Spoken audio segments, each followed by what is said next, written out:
Steve, thanks for joining me on Floor Talk today. It's great to have you on the show. Thanks for having me. We've seen a degree of volatility in markets. Tell me, how do fixed income ETFs help investors navigate stressed markets?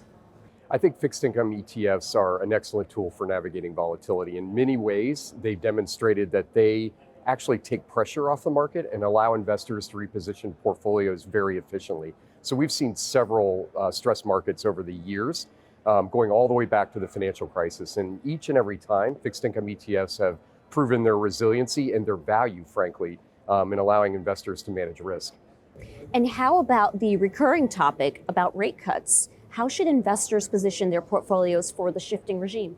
Well, that is the topic, isn't it? And we've been, for a couple of years now, have been telling investors that the Fed's probably not going to come out way ahead of time and give an all clear signal. Rather, the market itself, the bond market more broadly, will start moving before the Fed funds rate. And we've actually started to see that happen. So we've been, telling investors that if they are in cash, they need to move ahead of that cut and square up their portfolios to the extent that they're underweight fixed income, which we have seen a lot of. And so we're still carrying that message that investors should try to reposition, lock in these yields while they can before that first rate cut, which is probably coming in September. Now, Steve, turning to recessions, how should investors be thinking about their high yield exposure in current market conditions? So high yield has been extremely attractive since the reset in yields due to the onset of the tightening cycle. And investors have had very good returns in high yield the last couple of years. If investors are starting to be concerned about recession, there are a couple of different things they can do. So we have a product called HYDB, which is high yield defensive bond, which basically looks to screen out names that are more likely to default before they actually do so. And then tilt to exposures that have a better value in terms of their spread, et cetera.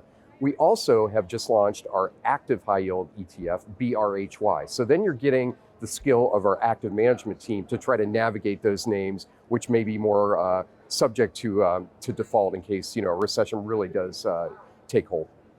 Now, lastly, around ETFs, how has the ETF landscape evolved in your view, and what's next?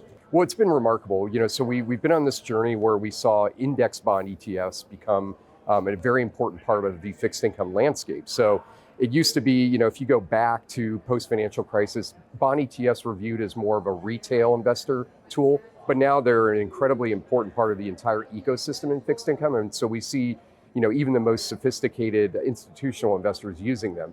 So they've become very well established. What we're now starting to see are active ETFs. And so managers who before had very good active strategies and mutual funds are now moving those into the ETF wrapper because they see the value of that wrapper to investors. So that's been a huge innovation. We're also starting to see far more tailored products.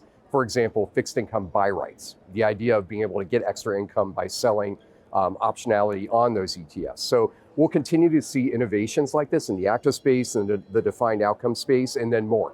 Steve, thanks for joining me on Floor Talk today. Thank you for having me.